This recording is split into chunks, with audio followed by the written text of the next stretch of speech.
got so much motherfucking design on right now. Break it down, bring it back, make it clap. I got three old blocks, new block, wearing that damn bitches in the line, and you know. Hai guys, apa saja sih faktor yang mempengaruhi struktur tanah? Yuk kita bahas. Nah, faktor yang mempengaruhi struktur tanah itu ada 5, yaitu yang pertama adalah climate atau iklim.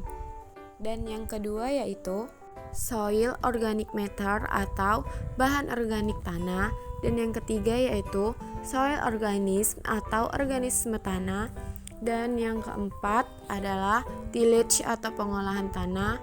Dan yang kelima yaitu time atau waktu. Iklim adalah susunan atau keadaan umum kondisi cuaca dari hari ke hari. Artinya, iklim merupakan kelanjutan dari hasil pencatatan unsur cuaca dari hari ke hari dalam waktu yang lama. Sehingga, iklim merupakan rata-rata dari unsur cuaca secara umum pada suatu wilayah di permukaan bumi. Iklim merupakan unsur yang cukup berpengaruh pada proses pembentukan tanah. Hal itu karena iklim berkaitan langsung dengan penyinaran, suhu, kelembapan, dan curah hujan di suatu tempat. Misalnya, daerah beriklim panas memiliki struktur tanah berpasir, seperti tanah di gurun. Bagaimana iklim dapat mempengaruhi proses pembentukan tanah? Suhu secara langsung mempengaruhi kecepatan reaksi kimia. Makin hangat suhu, makin cepat reaksi, maka makin cepat juga pelapukan fisik batuan yang terjadi. Selain itu, iklim juga dapat mempengaruhi struktur tanah. Komponen tersebut mempengaruhi kegiatan yang dapat dilakukan oleh makhluk hidup di lingkungan terdekat serta proses pembentukan tanah baru. Struktur tanah pada daerah yang sering diguyur hujan akan cenderung lembek dan melumpur, akibat banyaknya kandungan air pada tempat tersebut. Secara langsung, iklim dapat mempengaruhi kecepatan reaksi kimia. Semakin hangat suhu, maka semakin cepat reaksi kimia dan semakin cepat pula pelapukan fisik batuan yang terjadi. Iklim berpengaruh langsung terhadap jenis serta kadar air dalam tanah. Unsur dalam iklim ada 2, yaitu suhu dan curah hujan. Suhu akan mempengaruhi kecepatan proses pelapukan pada batuan. Jika suhu rendah, maka pelapukan batuan juga semakin lambat. Dan jika suhu semakin tinggi, maka pelapukan batuan akan semakin cepat. Soil organic matter atau bahan organik tanah. Bahan organik tanah adalah komponen dalam atau di atas permukaan tanah yang berasal dari sisa-sisa tumbuhan, hewan, dan manusia yang telah mengalami dekomposisi. Bahan organik tanah terdiri dari beberapa fraksi organik termasuk sisa-sisa tumbuhan dan hewan pada berbagai tingkat dekomposisi, sel-sel dan jaringan biomasa, biota tanah beserta metabolitnya. Bahan organik tanah mempengaruhi struktur tanah karena memiliki peran sebagai bahan perekat antar partikel tanah untuk bersatu menjadi agregat tanah. Bahan organik juga dapat memperbaiki sifat fisik tanah seperti struktur, konsistensi, porositas, daya mengikat air, dan peningkatan ketahanan terhadap erosi. Selain itu, bahan organik dapat membuat tanah menjadi lebih gembur dan remah serta mudah diolah.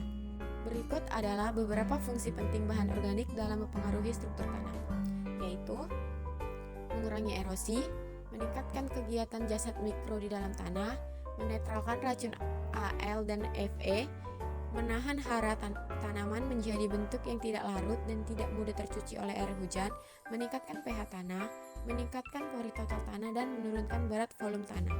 Dengan demikian, kandungan bahan organik yang cukup di dalam tanah dapat memperbaiki kondisi tanah agar tidak terlalu berat dan tidak terlalu ringan dalam pengolahan tanah. Organisme yang hidup di tanah atau biodata tanah sangatlah banyak, baik di atas permukaan tanah maupun di dalam tanah. Kehadiran organisme tanah dapat disebabkan oleh beberapa aspek, seperti letak geografis dan faktor lingkungan. Contohnya, iklim dan curah hujan. Populasi organisme secara keseluruhan yang hidup di dalam tanah disebut dengan biomasa tanah. Mengutip buku Ilmu Tengah Dasar-Dasar Pengolahan oleh Prof. Mahajir Utomo, dijelaskan bahwa organisme tanah dikelompokkan dalam beberapa kategori seperti berdasarkan ukuran tubuh, fungsi, makanan, perilaku, dan juga interaksi dengan tumbuhan. Mengenal organisme tanah dan perilakunya. A. Makrofauna. Terdapat beberapa organisme tanah yang dikategorikan dalam makrofauna, yaitu organisme dengan ukuran yang besar, beberapa di antaranya. 1. Cacing tanah. Cacing tanah termasuk dalam organisme hermafrodit atau organisme yang memiliki 2 kelamin, jantan dan betina. Cacing tanah memakan bagian tanaman yang telah mati atau kotoran hewan lain. Kotoran cacing yang telah melewati proses pencernaan akan menjadi campuran bahan organik dengan mineral tanah yang kaya akan unsur hara serta memiliki struktur yang stabil. 2. Arthropoda merupakan organisme dengan kategori insekta. Umumnya tanah memiliki populasi arthropoda yang besar dan berperan dalam proses dekomposisi bahan organik. Tuangun dan kolembola merupakan arthropoda yang mendominasi tanah. 3. Nematoda. Nematoda yang hidup di tanah memiliki ukuran yang kecil atau mikroskopik. Organisme ini memakan tanaman yang masih hidup, mikroba, dan juga sisa tanaman. Sebagian besar nematoda bersifat parasit dan hidup bebas menempati permukaan air di sekitar akar. Ketika keadaan sedang kering, nematoda akan berbentuk kista dengan kondisi sedang beristirahat. Nematoda parasit sangat mendapat perhatian intensif karena menjadi problema bagi para petani. 4. Moluska. Jumlah keong atau siput yang hidup di tanah tidaklah banyak jika dibandingkan dengan organisme tanah lainnya. Moluska merupakan hama yang memakan jaringan tanaman yang hidup, namun ia juga berperan dalam proses dekomposisi organik yang dapat diabaikan. Pengolahan tanah adalah serangkaian tindakan atau proses yang dilakukan untuk mempersiapkan tanah sebelum penanaman tanaman.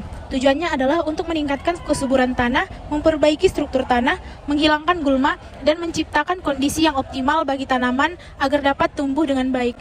Pengolahan tanah dapat mempengaruhi struktur tanah karena proses-proses yang terlibat dalam pengolahan tersebut dapat mengganggu tata letak partikel-partikel tanah. Beberapa cara pengolahan tanah yang mempengaruhi struktur tanah meliputi 1. Pencampuran. Ketika tanah dicampur atau digali, partikel-partikel tanah dapat tercampur dengan cara yang tidak alami, mengganggu tata letak asli partikel-partikel tersebut. Yang kedua, kompaksi. Penggunaan alat berat atau kendaraan berat di atas tanah dapat mengakibatkan kompaksi tanah, yang dapat merusak struktur tanah dan membuatnya lebih padat. Yang ketiga, pengeringan. Pemakaian berlebihan tanpa pengaturan yang tepat dapat mengakibatkan pengeringan tanah yang dapat menyebabkan retakan dan perubahan struktur tanah.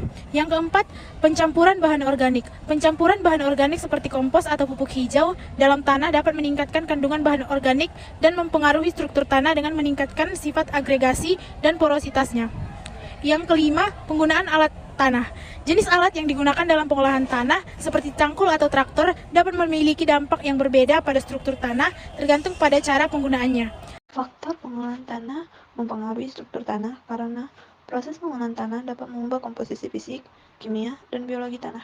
Misalnya, penggunaan alat yang tidak tepat atau pengolahan tanah yang terlalu kasar dapat merusak agregat tanah, menyebabkan kerusakan struktur tanah. Waktu adalah faktor kelima yang mempengaruhi struktur tanah.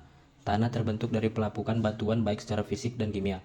Namun, pelapukan tersebut tidak terjadi dalam sekejap. Pembentukan batuan memerlukan waktu dari yang singkat hingga saat lama, tergantung pada bahan induk dan ketiga faktor pembentukannya. Ada beberapa faktor yang dapat menjelaskan mengapa waktu mempengaruhi struktur tanah, seperti pelapukan.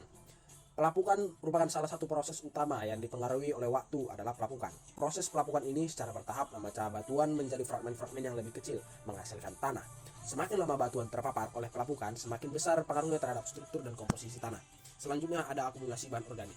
Proses akumulasi bahan organik seperti daun, ranting, dan sisa-sisa organisme di atas tanah secara bertahap membentuk lapisan humus. Lapisan humus ini dapat meningkatkan kesuburan tanah dan mempengaruhi struktur tanah dengan cara meningkatkan kemampuan tanah untuk menyampaikan air dan nutrien. Kemudian, tekanan dan pergerakan air. Proses pergerakan air dalam tanah juga dipengaruhi oleh waktu. Air yang mengalir melalui tanah dapat merusak atau membentuk struktur tanah. Tekanan air di bawah permukaan tanah juga dapat mempengaruhi susunan partikel tanah dan mengubah struktur tanah. Kemudian ada perubahan klimatik. Perubahan iklim jangka panjang dapat mempengaruhi kondisi lingkungan dan suhu tanah. Ini berdampak pada laju pelapukan dan proses kimia yang terjadi dalam tanah. Kemudian ada aktivitas biologis. Mikroorganisme, tumbuhan, dan organisme lain yang terhidup di dalam tanah juga memainkan peran penting dalam pembentukan dan pemeliharaan struktur tanah. Aktivitas mereka seperti dekomposisi bahan organik dan pembentukan akar tanaman dapat merubah struktur tanah seiring berjalannya waktu. Jadi, waktu memiliki dampak yang signifikan pada pembentukan, evolusi, dan perubahan struktur tanah melalui berbagai proses alami yang terjadi dalam ekosistem lingkungan alamiah. Ini merupakan bagian penting dari geologi dan ilmu tanah untuk memahami bagaimana tanah dapat berubah seiring berjalannya waktu.